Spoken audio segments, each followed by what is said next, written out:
Hey, everybody. We are back with another exciting episode of All of the Avengers. And I don't know if I've enunciated it clearly in past episodes, so I'll just say here for those that don't know that what we're doing is rereading all of the Avengers, every issue of the Avengers, all the way from issue one up to some undefined point in the present or future or past when I'm no longer able to do it anymore. Maybe we'll get through all of them and maybe we won't. But in any case, today we're going to look at Avengers number 11. And so without further ado, I'm going to go ahead because you don't want to look at me. Why in the world would you want to look at me? I'm going to share the screen and bring over, there it goes, Avengers number 11. So let's get on to it. Let's don't waste any time today. Let's get right into it. And honestly, I don't have that much to say about this one. This may be a pretty short episode because it's another one of these kind of where Stan sets us up on the cover for one thing, but then you find out it's something else. It's kind of convoluted, actually, to be honest. So let's go ahead and get on into this issue. I've noted before that I appreciate it when they don't cover the cover with word balloons, and this issue does not cover the cover with word balloons. We do get a giant co-starring Spider-Man, enough said, kind of explosion balloon. But other than that, it's just kind of a cool image. I like the image of all the Avengers trapped in Spidey's web there. That's pretty cool. And so I've always wondered, did people back in the 60s use the term "nuff said" a lot? Because people my age and probably older and younger, we all kind of know it as like something that you'd see in Marvel Comics or something that, that Stan Lee said a lot or wrote a lot. But was it a common term just in general and everybody knew exactly what it meant? I remember when I was a kid, there was a period where I was like, I guess that means enough said, but I'm not exactly sure. Anyway, all right, so this is issue number 11. And you can see that we still have Don Heck and Chick Stone doing the artwork, and still no credit for the colorist. So I'm really not sure who our colorist was. The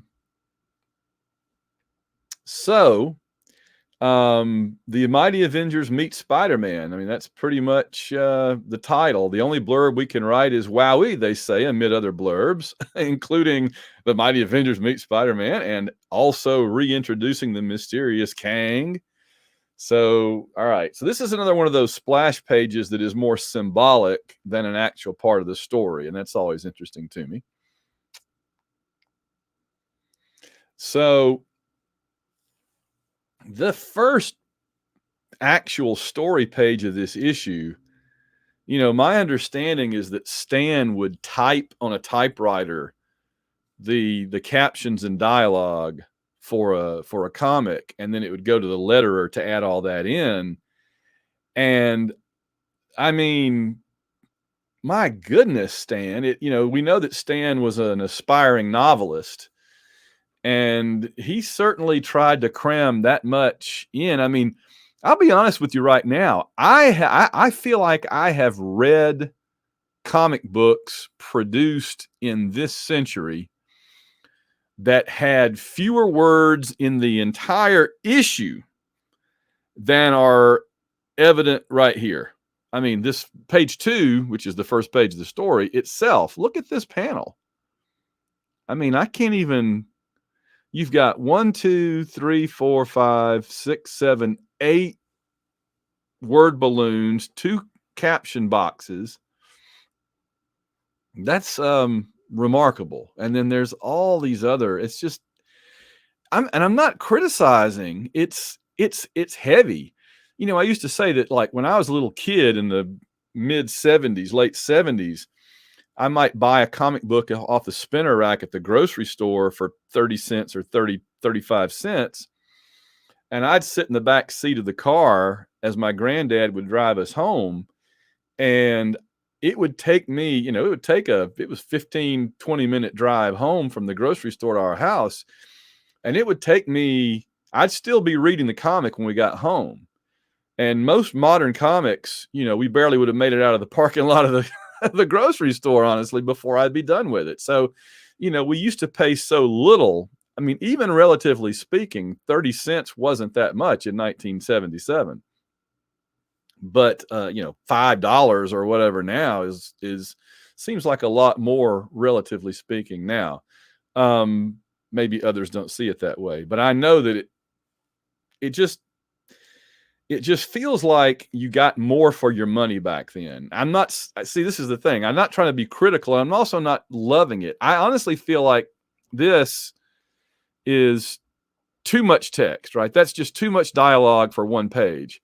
You've got 6 panels here and then 6 on the next page in different arrangements. But that's just a lot of dialogue. And I mean, a lot happens in this page. I mean, think about it. So Giant Man is working on an experiment when he gets a signal that there's an Avengers meeting going on of some kind. So Thor tells him what's going on. He complains about it. He and the Wasp have a conversation about it. And then they go to the meeting.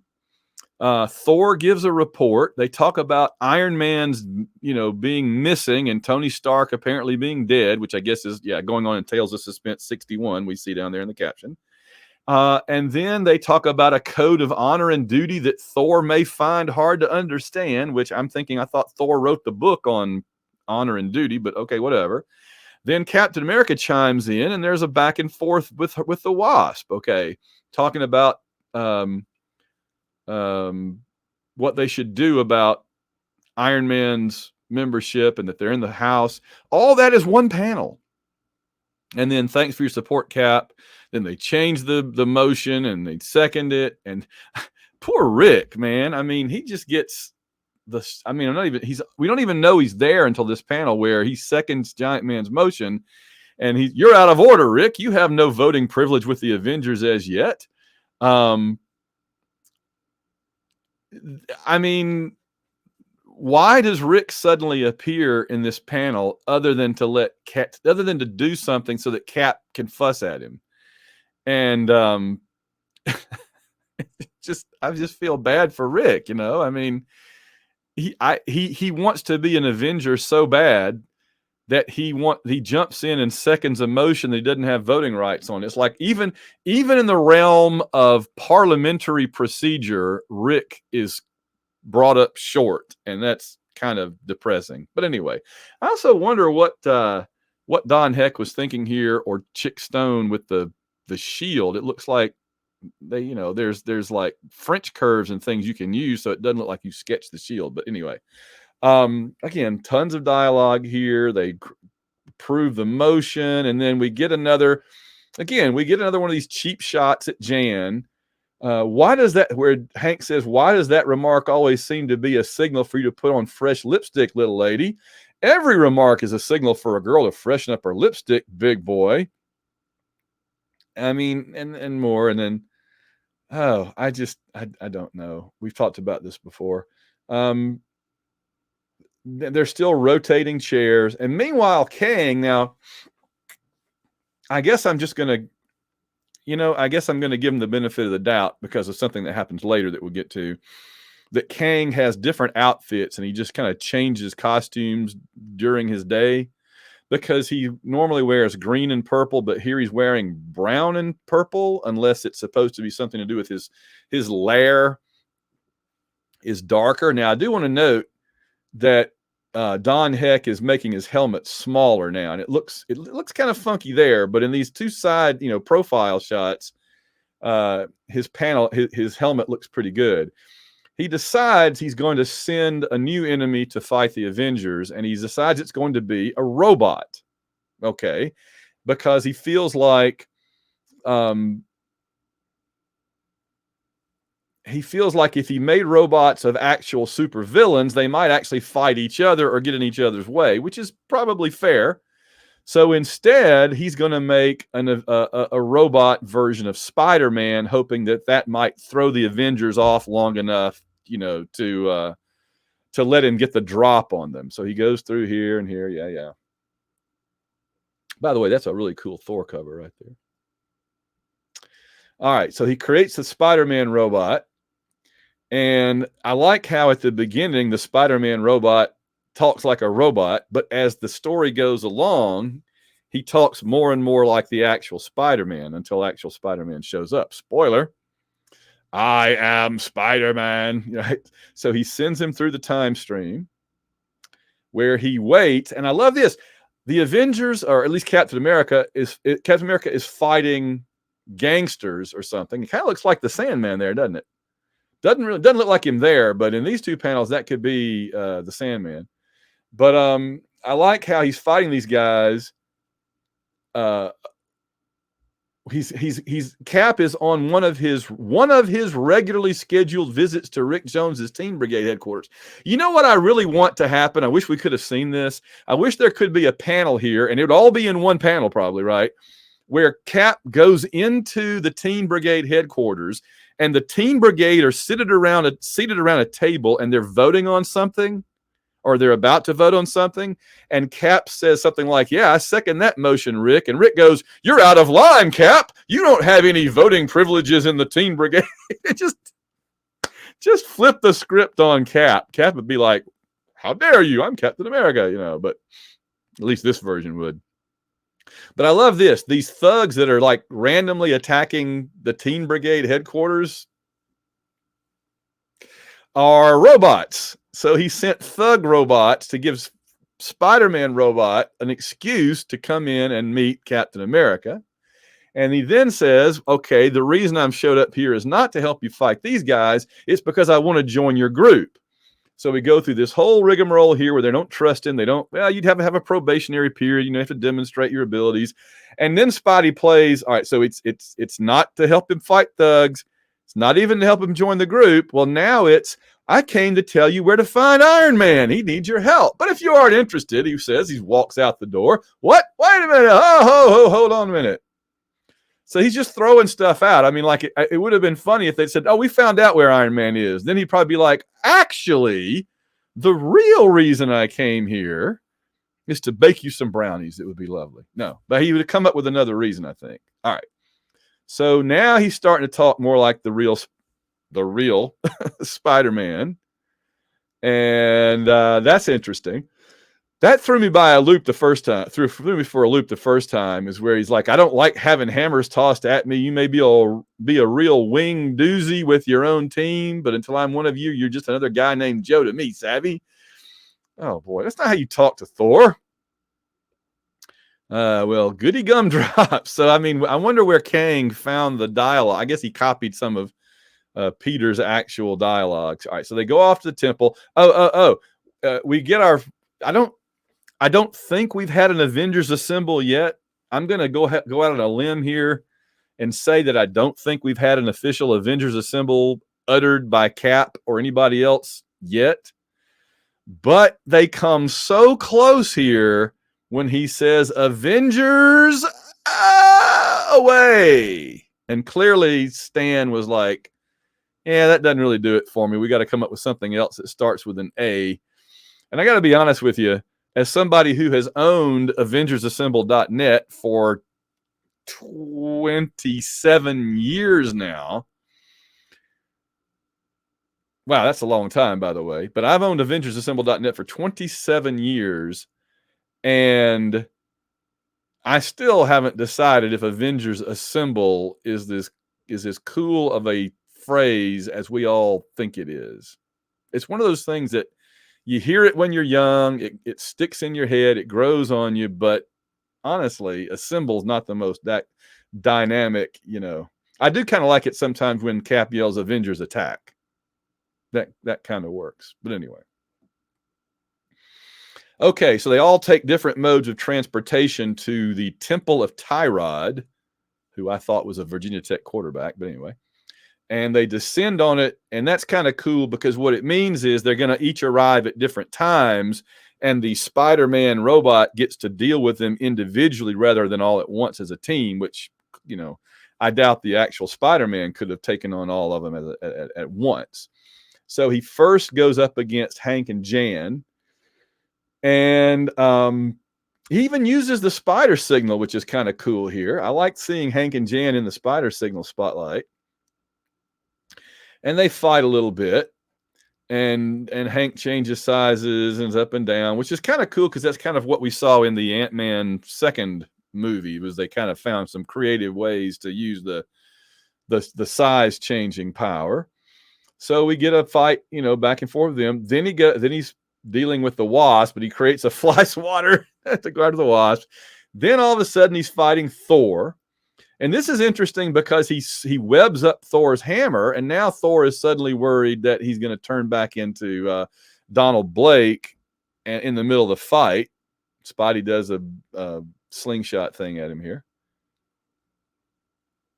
Okay, and then he webs up Thor, I guess, long enough for him to turn into Donald Blake, though I'm sure the spider robot doesn't know that's what's happening.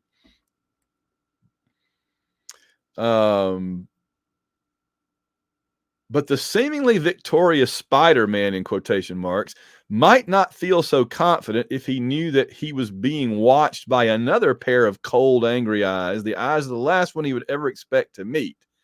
I think we know who that's going to be, right? So he fights Captain America, who's like, "Hey, Spidey, how you doing? Oh, you threw a rock at me. What's the matter with you?" See, I thought, by the way, the thing that bugged me here, I thought it would have been smarter of the spider robot to get close to Cap and do something to him rather than like throwing a block at him with plenty of time to dodge. You know, you've got the element of surprise. Cap doesn't know you're a bad guy yet. Take advantage of that element of surprise. Don't squander your opportunity. But oh well. So ends up Spidey webs up his face and knocks him off the building, and you think, uh-oh, Cap's got to find a way out of this.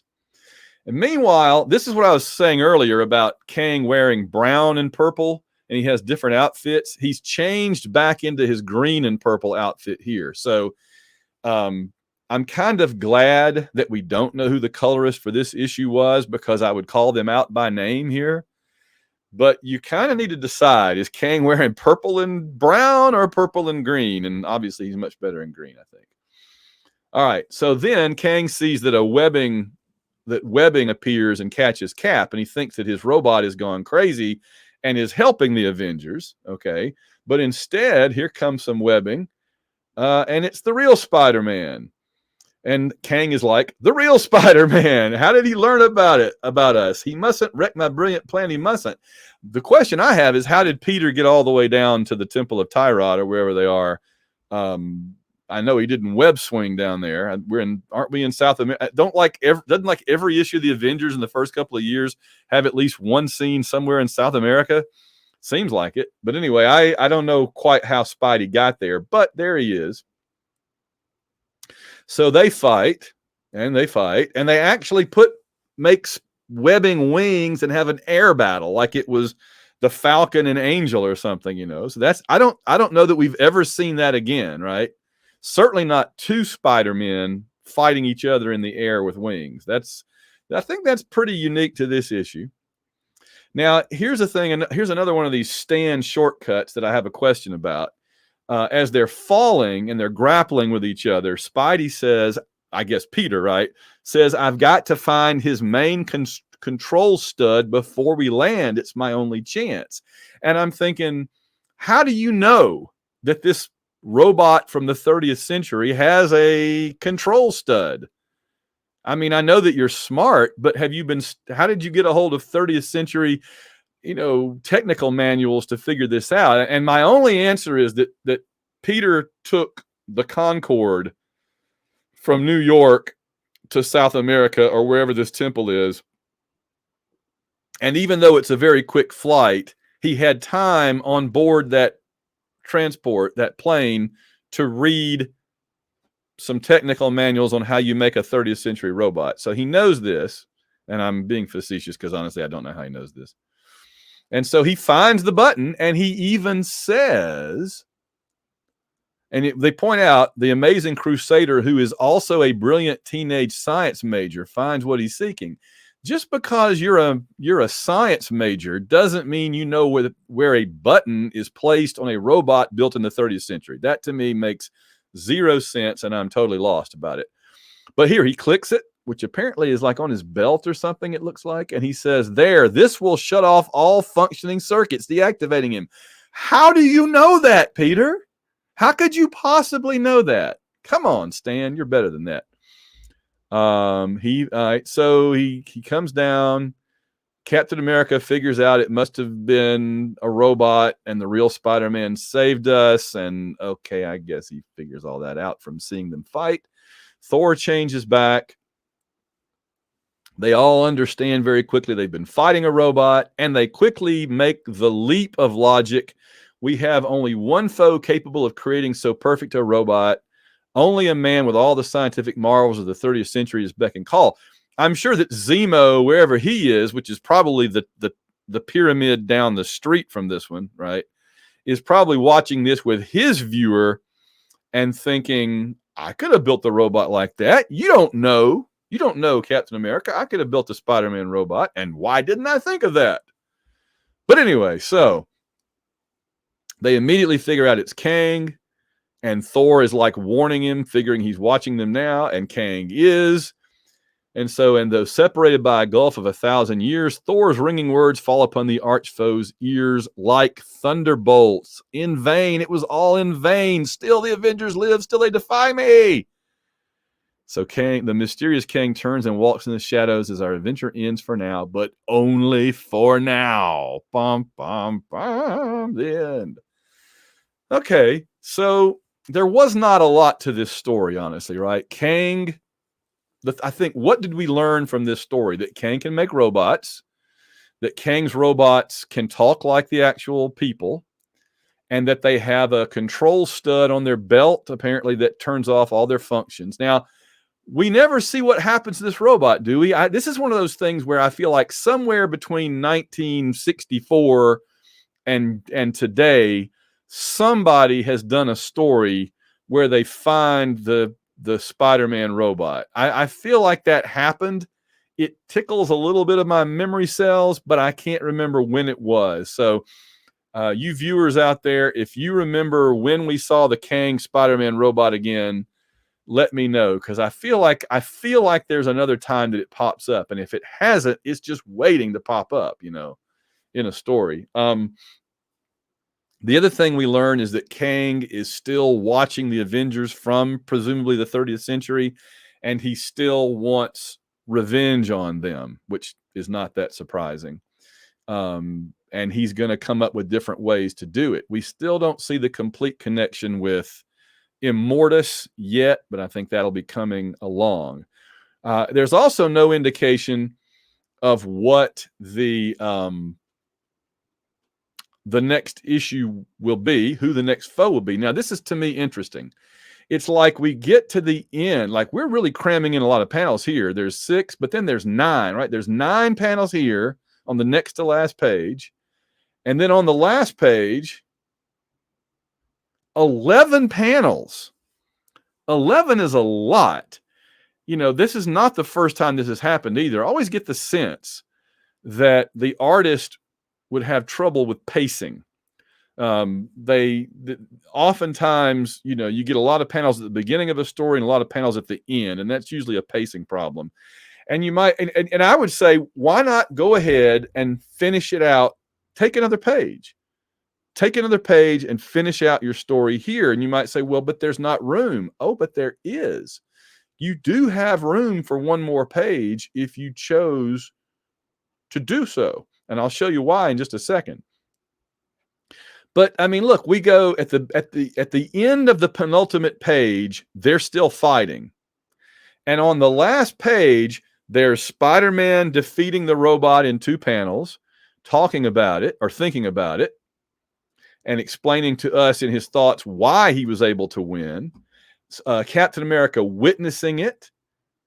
Thor changing back again. Captain America explaining the situation of the Avengers, and then them figuring out that it's Kang, warning Kang, Kang reacting, and Kang walking away. That's a lot of story. Like if you told me to plot out a comic book in which these events here happen, I would probably take 5 or 6 pages to do this, but at least 2, right? So again, you think, well, maybe they were out of pages and they had to cram it all in on this page. Not at all, because look, we've got a pinup page. You don't, and by the way, he's back in brown again. So he's gone from brown to green to brown. So he definitely changed his clothes during his day. So they had another page if they wanted to use it here. They could have put the last page here, or they could have put the last page here and moved this ad back. But they chose to do 11 panels to finish this on one page to finish this story. Again, not a lot happens in this comic. It's kind of disappointing in a way, but we do get when we get the second appearance of Kang and the first appearance of the Spider-Man robot. So there you go. Otherwise, there's really not a lot of developments in this issue. It's kind of and then Kang did this. That's pretty much it. All right. So, we see that Captain America guest stars in Sergeant Fury and his Howling Commandos. That's not a good sign for Sergeant Fury's comic. Let's see. Oh, this is interesting. It's still called All About the Avengers. So yeah, it's not yet called Avengers Assemble, which gives me, I think, further evidence that nobody has yet said Avengers Assemble. It is interesting, though, that they say at the very top here, we're sorry to report that we're no longer able to send out any cards of acknowledgement of your letters. We made it a point to try to answer every fan who wrote to us by sending a card in return.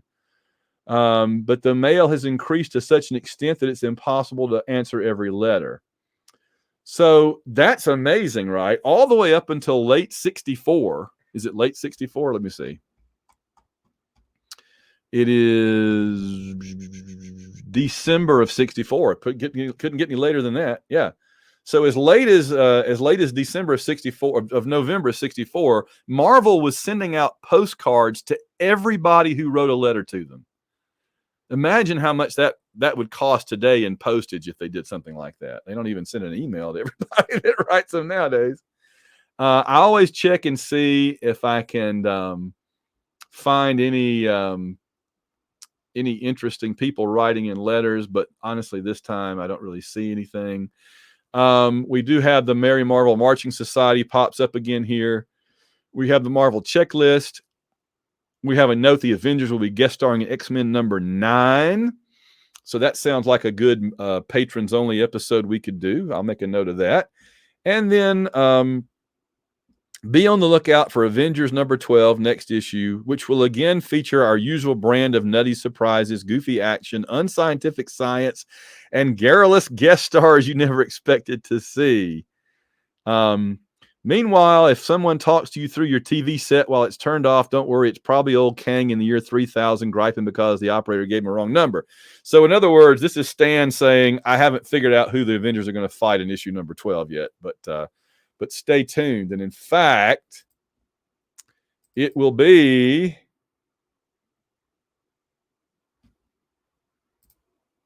there it goes.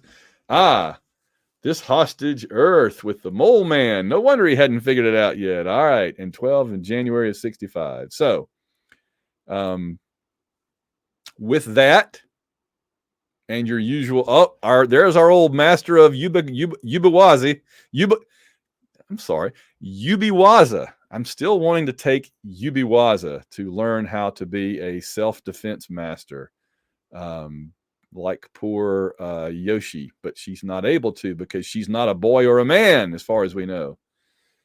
Instead, maybe I'll just learn how to hypnotize people easily. That would be fine. All right. So that does it for, again, a very quick issue. There wasn't a lot to cover here. We got it done in a half an hour. So Avengers number 11. Join me on our next episode where we'll look at the Avengers and the Mole Man and another probably fairly short issue, but we're heading toward big things coming with obviously Avengers 16. And in fact, I'll go ahead and mention now we have guest hosts coming for Avengers 16 and 17. We get to those issues.